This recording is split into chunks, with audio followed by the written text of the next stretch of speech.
I was halfway down the street when I heard that scream. Not the kind you hear from kids playing outside. No, this one was sharp, desperate. It sliced straight through the humid air like a knife. It came from my porch. From my daughter. Emma. I dropped my coffee, sprinted up the driveway, and froze. Right there, chained to the porch railing, was my 12-year-old girl. A heavy metal chain locked around her ankle, her tiny hands clawing at the latch. Her medical monitor was flashing red, screaming louder than she could. Her chest rose and fell fast, too fast. The screen blinked. Arrhythmia detected. For a split second, I didn't move. Everything inside me went quiet, then exploded into pure instinct. Emma. I tore at the chain, my fingers bleeding from the sharp edges. It wouldn't budge. The padlock was industrial grade. Then I saw the extension cord snaking down the side of the house, cut clean, wires frayed and dangling. Her heart monitor had been disconnected from power for hours. That's when I realized someone had done this. Not by accident, not out of ignorance, but with intent. And then there she was, standing at the end of my driveway, arms folded, clipboard in hand. The HOA president, Karen. Her tone was flat, almost bored. "You can't have medical equipment outside," she said. "It violates the neighborhood uniformity code." I swear for a moment, I couldn't even process the words. My daughter was gasping for air, her monitor dying, and this woman was quoting bylaws. I didn't answer her. I ran to the shed, grabbed my bolt cutters, and raced back to Emma. The chain snapped with one clean bite of metal. She collapsed into my arms, weak, shaking but breathing. I carried her inside, laid her on the couch, and checked her pulse. It was faint, but steady. I hit the emergency alarm, the one linked to the local EMS. Then I looked back through the open door. Karen was still standing there, still holding that clipboard, still waiting like she expected me to thank her for enforcing the rules. I walked toward her, slow, controlled. Years in law enforcement taught me that when your blood's boiling, your voice has to stay cold. "Karen," I said quietly, "if my daughter dies because of you, there won't be a single HOA meeting left to hide behind." She blinked just once, then turned on her heel and walked away. And that's when I knew this wasn't just another petty HOA fine. This was personal, calculated, and far from over. Karen wasn't new to us. She'd been a thorn in our side since the day we moved into Lakeside Estates. At first, it was petty letters about the non-compliant color of our shutters, warnings for leaving the trash bin out too long, and her favorite, the unauthorized modification, my daughter's wheelchair ramp. But this chaining a sick child to a porch? That was a new level of insanity. That night, after the paramedics left and Emma finally stabilized, I sat alone in the living room, the rhythmic beep of her heart monitor echoing through the house. I stared at the HOA violation notice Karen had slipped under my door. Notice of infraction 47BE, unauthorized medical equipment and external wiring. Fine, $500 per day until removal. I laughed. Not out of humor, out of disbelief. My wife, Lisa, came down the stairs. Her face was pale, her eyes red. "She really did it, didn't she?" she whispered. I nodded. "And she's not done yet." You see, Karen wasn't just enforcing HOA rules. She was building a record. Every warning, every fine, every violation, all carefully documented, stacked like ammunition for a war she planned to win. But what she didn't know was that I'd fought worse wars than this. I spent 2 decades in the military, then another 5 as a detective. I'd dealt with power-hungry people before, but none as dangerous as someone who believed her clipboard made her untouchable.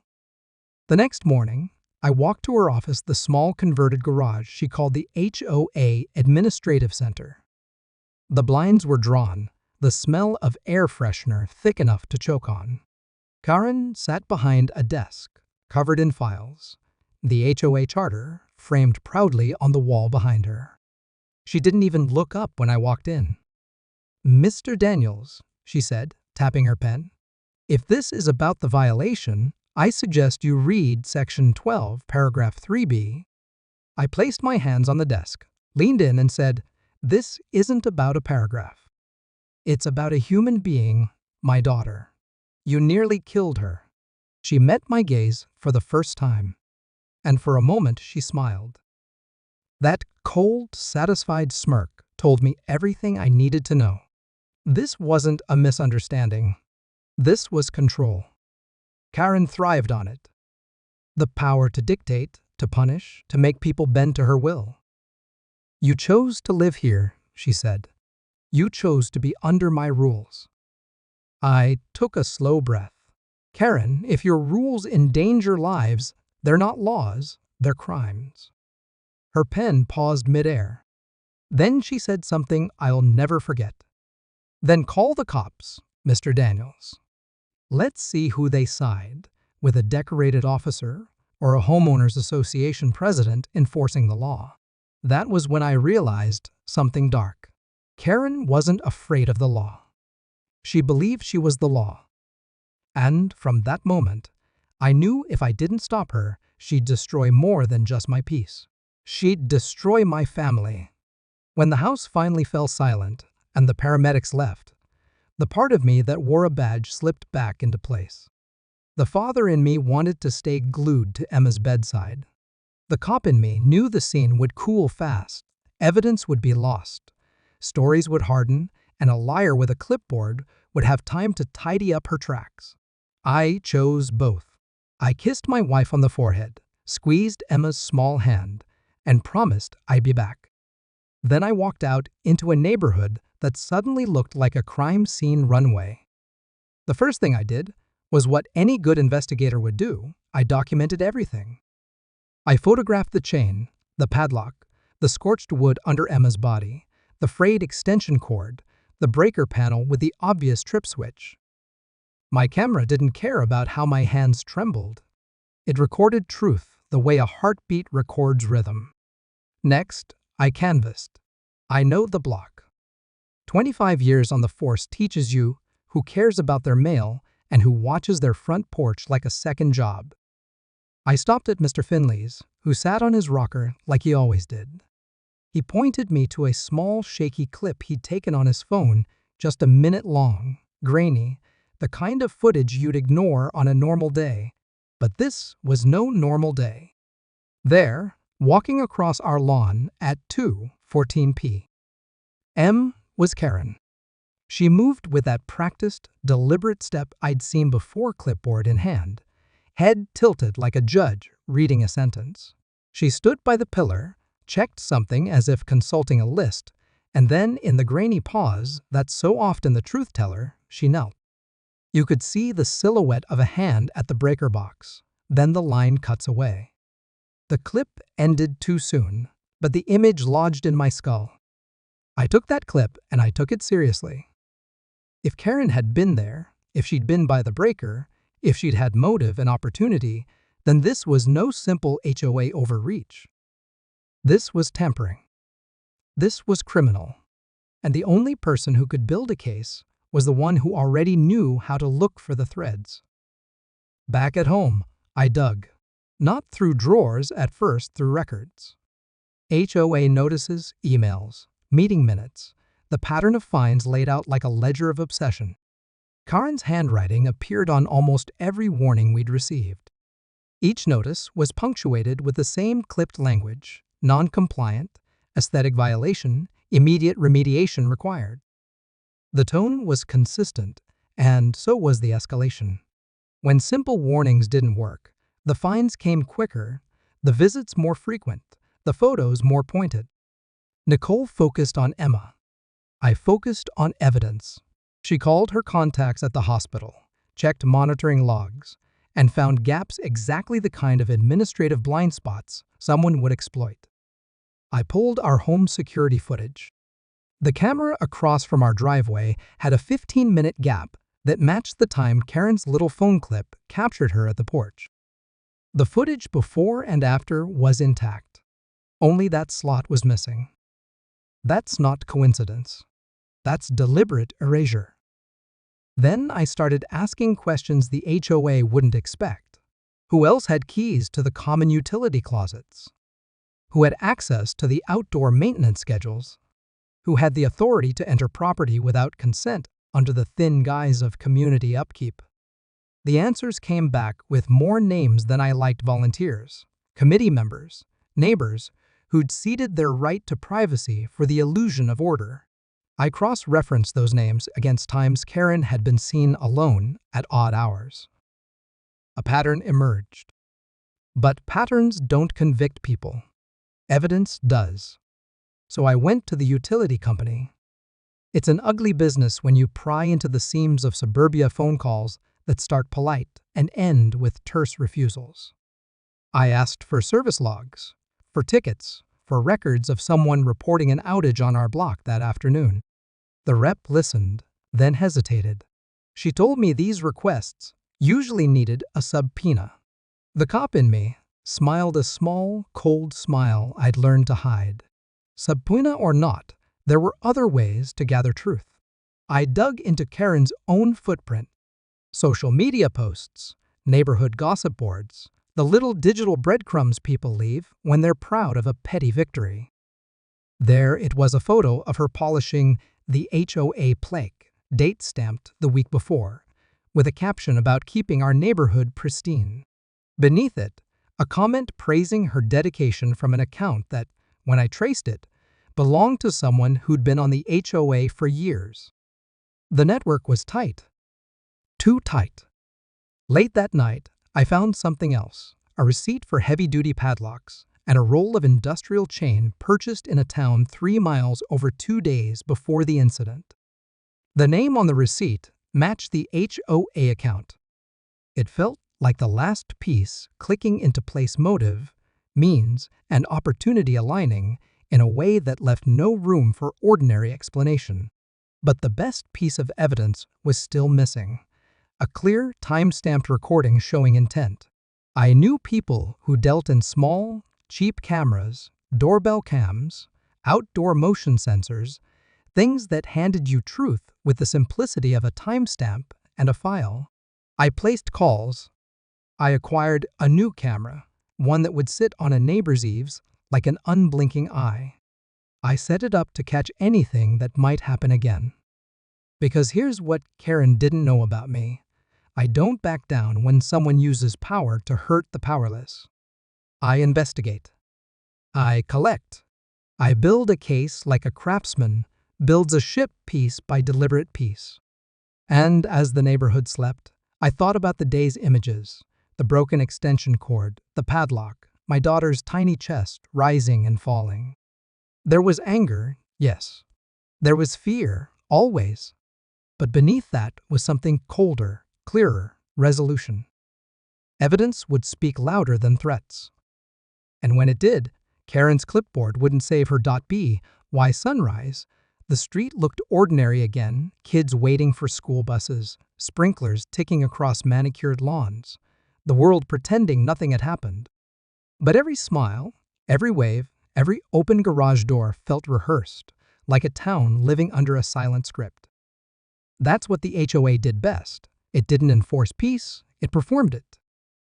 I poured my first cup of coffee since the night before, the bitter taste grounding me, and stared out at the neighborhood that once felt like home. To outsiders, Lakeside Estates was paradise: white fences, polished cars, neatly trimmed hedges. But after what happened to Emma, I saw the machinery behind the polish. It wasn't a community. It was control, run by Karen and the board like a private regime. I needed to understand how deep that control went. So I went to the next HOA meeting. They held it every second Thursday in the community center, a small brick building with a sign that read, "Where neighbors become family." That line made me laugh under my breath. I'd seen families fight cleaner wars than this. When I walked in, the chatter stopped. You could feel it, the shift in the air. Karen was seated at the head of the table, her clipboard replaced by a stack of folders, flanked by two board members I recognized, Phil and Denise. They both avoided my eyes. The rest of the seats were filled with residents, half curious, half terrified. Karen smiled that tight, politician smile. "Mr. Daniels," she said smoothly. "So glad you could join us. I hope Emma is recovering." I ignored the bait. "She's alive," I said. Barely. A few people shifted in their seats. The tension was thick enough to touch. "I'm here," I continued, "because it seems this association has forgotten what the word community means. My daughter almost died because someone here decided a bylaw mattered more than her heartbeat." Karen's smile never faltered, but her fingers tightened around her pen. "Now, let's not dramatize the issue," she said. "The HOA is committed to uniform standards. You, of all people, should appreciate the importance of order. Order." That word again, her weapon of choice. "Order doesn't mean obedience," I said quietly. "And it sure as hell doesn't mean cruelty." A few neighbors nodded, small, tentative gestures, the kind that disappear if someone like Karen notices. But it was enough. Cracks were forming. Karen leaned forward. "Mr. Daniels, unless you have new business, I suggest I do." I slid my phone onto the table. The video from Mr. Finley's camera lit up the screen. Karen froze. Her face drained of color as the blurry footage showed her walking across my porch, kneeling by the breaker, then disappearing from frame. The room went silent. "This," I said, "was taken the day my daughter was found, chained to our porch. You were there. You cut power to her monitor. You nearly killed her." Phil, the board treasurer, spoke first. "Karen, what is that real?" Karen stammered, her voice breaking for the first time. "This is clearly edited. You can't prove anything." I looked around the room. "Maybe not yet," I said, "but there's more coming. The receipt for the chain, the logs from the utility company, every fine you filed. You built a pattern, Karen, and I intend to show everyone exactly what kind of leader you really are." She stood abruptly, her chair scraping against the tile. "This meeting is over." But it wasn't. "Not anymore. As she stormed out, whispers rippled through the crowd. People who'd been silent for years finally started talking about intimidation, about fines, about threats. Every story sounded different, but they all had the same signature: Karen's rules. That night, the neighborhood message board lit up. Anonymous posts, screenshots, old photos, evidence that the HOA had been more than strict. It had been abusive. Fines for a veteran displaying his flag, threats against a widow for growing vegetables in her front yard. Even an elderly couple forced to repaint their home 3 times in 1 year, all for color inconsistency. Karen's HOA had turned peace into punishment, and now the curtain was coming down. Still, something didn't sit right. Karen wasn't the type to panic publicly. If she ran, it meant she was hiding something bigger, something she couldn't afford to let me find. The next morning, I learned what it was. A letter arrived, no return address, just my name in neat block letters. Inside was a single sheet of paper. "Back off, or your daughter won't be so lucky next time." No signature. No threat of fines. Just a promise. And with that, I knew this wasn't about HOA rules anymore. This was a war. A quiet one. But I'd fought quiet wars before, and I never lost. The letter changed everything. Threats were one thing. I'd been on the receiving end of plenty in my years on the force. But this wasn't random anger. This was surgical, deliberate, printed on clean paper with no fingerprints, folded twice, and slid under my door while I slept. Whoever sent it had confidence. That meant they were close. Maybe closer than I wanted to admit. I didn't tell Lisa. Not yet. She was barely holding it together as it was, sleeping on the couch beside Emma's hospital bed. I couldn't pile this on her shoulders. But inside, something cold settled into place, the same feeling I'd had the night before a raid overseas. The calm before the confrontation. If Karen thought fear would make me back off, she didn't know me at all. I'd seen men with guns tremble when the evidence stacked against them. The real power never came from the weapon, it came from proof. And that's exactly what I was going to find. The next morning, I paid a visit to the HOA office again. Karen wasn't there, but her assistant, Denise, was the same one who'd looked like she wanted to disappear during last night's meeting. She jumped when she saw me walk in.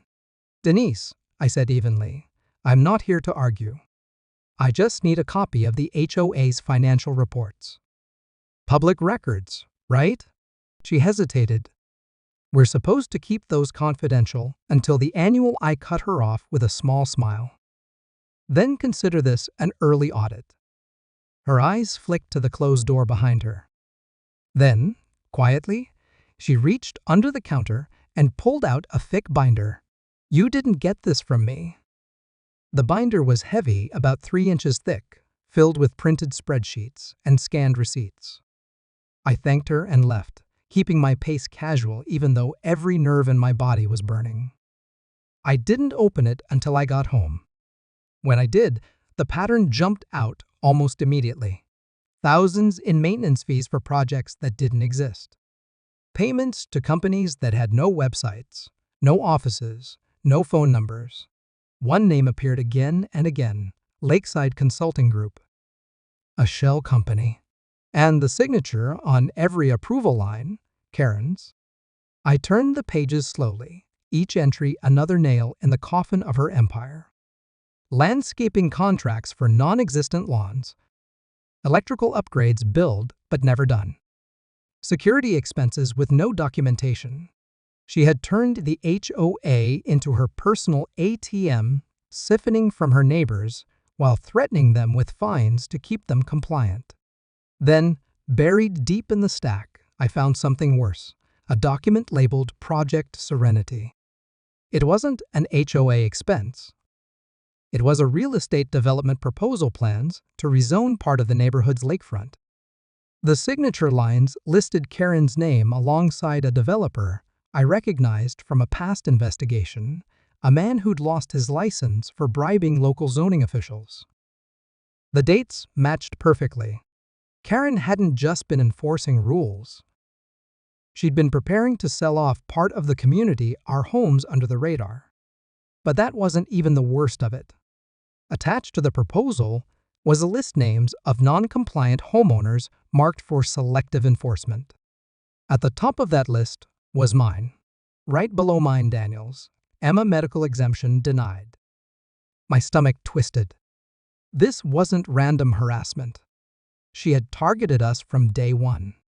My daughter's illness wasn't an inconvenience to Karen, it was leverage. I needed proof beyond paper. So I called in a favor a buddy from my detective days who still had access to certain databases. I sent him the name of the shell company. Within an hour, he called back. Lakeside Consulting Group, he said, registered under an LLC in a neighboring county.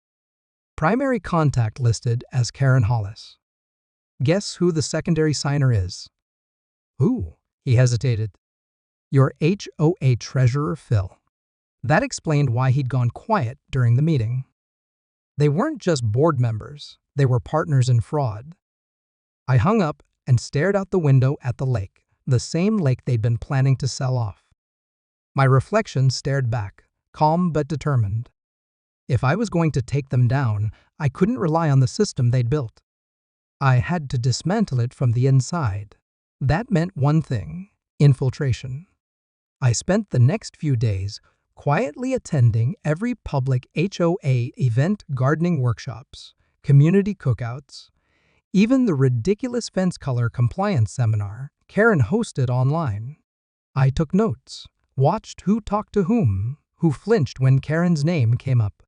I learned that the real power wasn't in the meetings, it was in the subcommittees. Small groups of trusted members who handled things like budget review and property inspection. The same ones approving her fake invoices. So, I volunteered. I played the part of the reformed resident, apologetic, cooperative, wanting to be more involved. Karen's ego did the rest. She loved control, but she loved validation more. And when I told her I wanted to understand the HOA from her perspective, she smiled like a cat welcoming a bird into its mouth. "You'll see," she said sweetly. "Running a community isn't easy, but we do what we must." And with that, I was in. Over the next few weeks, I copied everything: meeting notes, committee memos, encrypted email attachments she thought were deleted. By the time I was done, I had enough evidence to bury the HOA's leadership for fraud, corruption, and criminal negligence. But before I could act, something unexpected happened. Late one night, as I was reviewing documents at my desk, a shadow moved outside my window.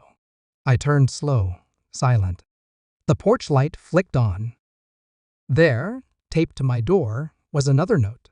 This one wasn't typed. It was handwritten, shaky, rushed. It read, "She knows. They're coming for you next." And that's when the knock came. 3 short raps on the front door. Measured, confident, I reached for my sidearm. This time, the war had come home. Karen must have thought she'd won some kind of neighborhood war. Her little victory walk that evening, clipboard in hand, was the final straw. She strutted down my driveway like she owned the place, tapping on my newly installed lights with the end of her pen. "These are still non-compliant," she announced loudly, just as my neighbor across the street peeked through their blinds. It wasn't just about me anymore, it was about control, her need to dominate every inch of this neighborhood. But what she didn't realize was that her biggest mistake wasn't the fines, or the letters, or even calling the cops. It was underestimating who I was and what I knew. Because before I retired, I wasn't just a homeowner. I was a city inspector, the kind that signed off on the very regulations HOA boards like hers pretend to enforce. So, I pulled out my laptop that night and started digging. Public records, property zoning maps, association charters, all the boring stuff that people like Karen never expect you to read. But I did. And what I found hit me like a jolt.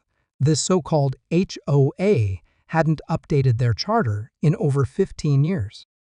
In fact, 3 of the lots they were claiming jurisdiction over, including mine, were legally outside their boundary lines due to a redrawn zoning map after a floodplain adjustment. In simple terms, Karen had been sending out illegal fines for years. The next morning, I printed everything out: copies of the county zoning documents, the HOA charter, and a notarized statement from the clerk's office. I put them neatly into a binder, labeled for HOA use only.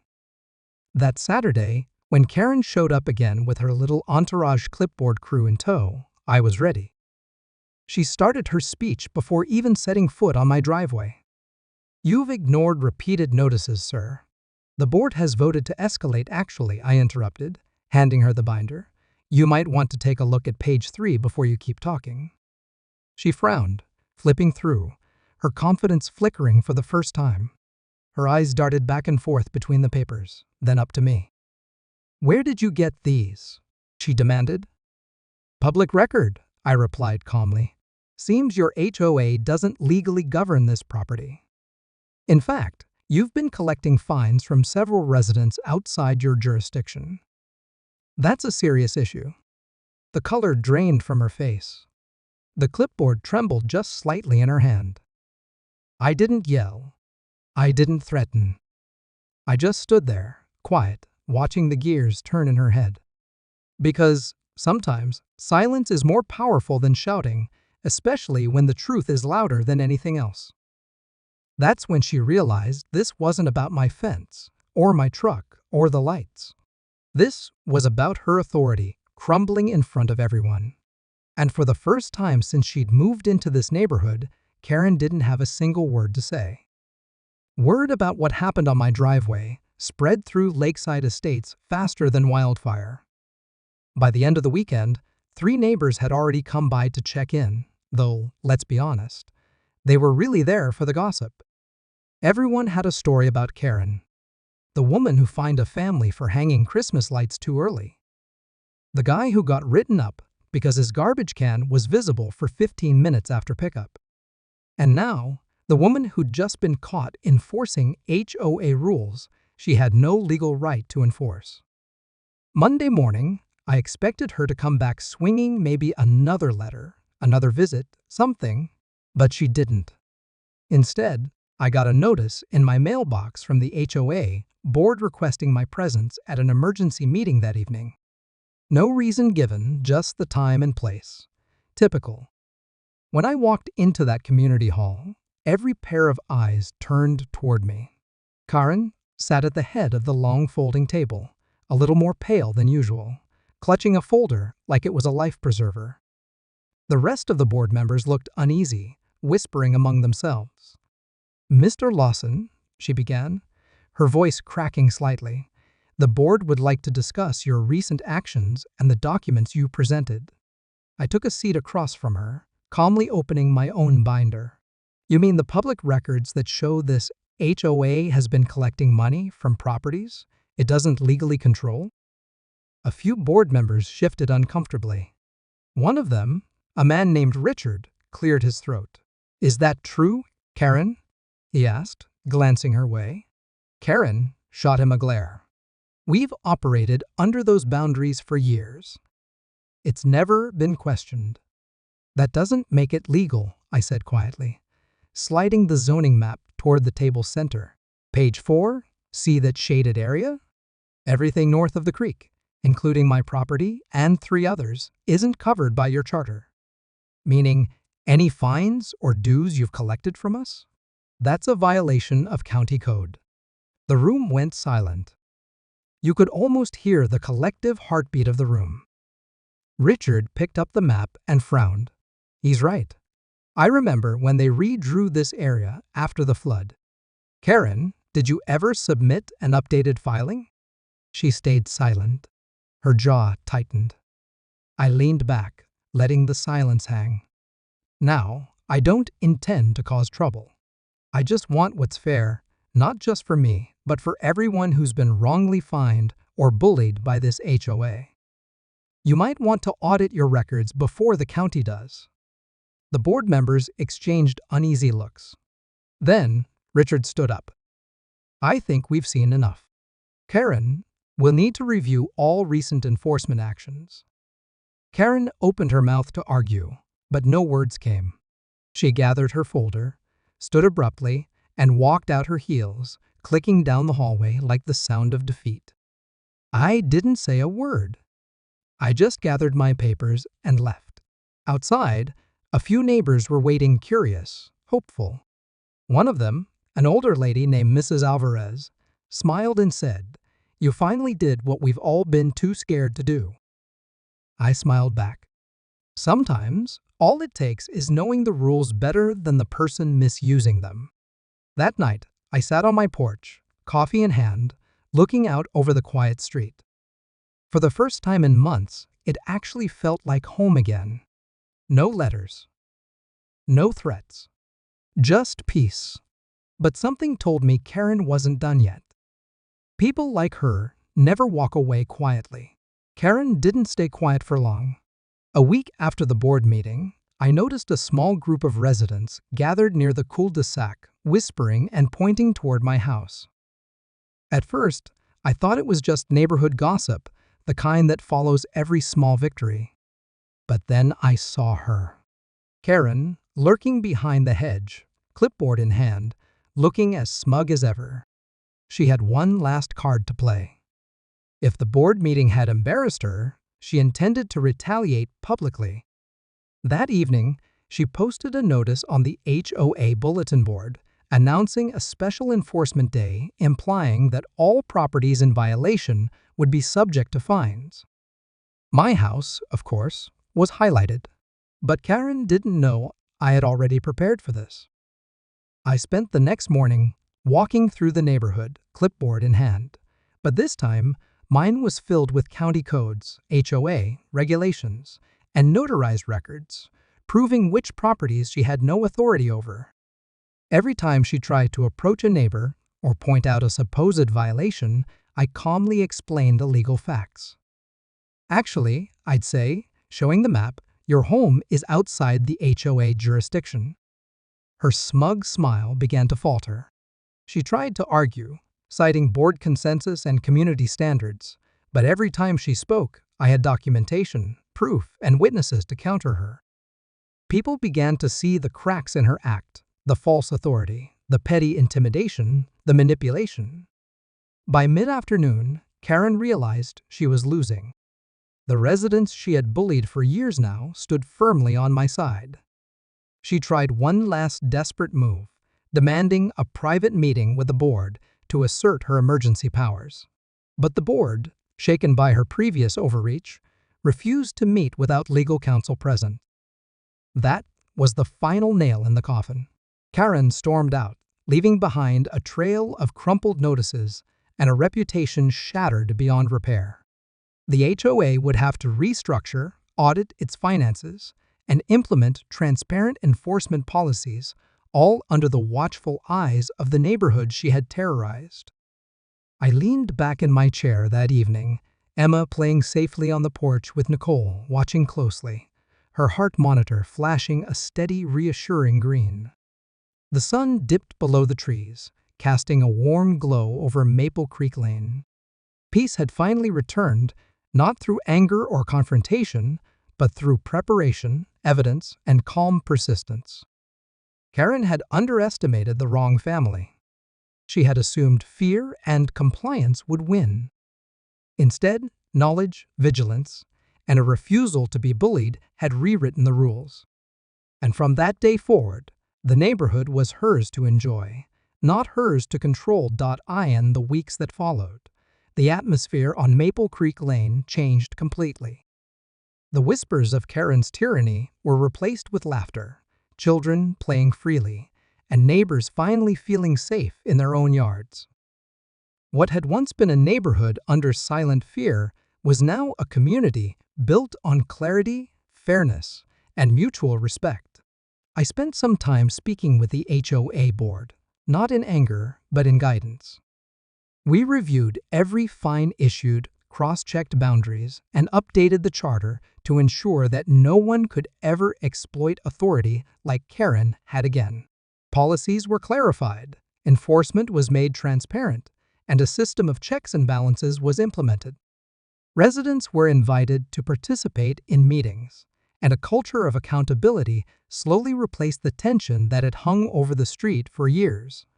Emma returned to her normal routines, her laughter ringing through the yard as she ran past the play structures she was once forbidden to enjoy. Nicole and I could finally breathe again, the nightmare of that scorching July afternoon slowly fading into memory. Yet, we never forgot it. It became a reminder of the importance of vigilance, preparation, and standing firm when justice and safety are at stake. And Karen? She tried to maintain her presence in the neighborhood for a while, but her influence was gone. People no longer deferred to her whims.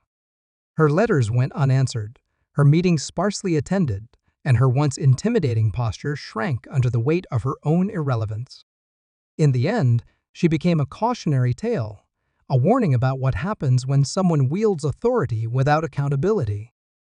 Looking back, I realized the real victory wasn't in proving her wrong. It was in protecting my family, restoring peace, and creating a community where rules serve the people, not the other way around. That July afternoon had been a test, and we had passed stronger, wiser, and more united than ever.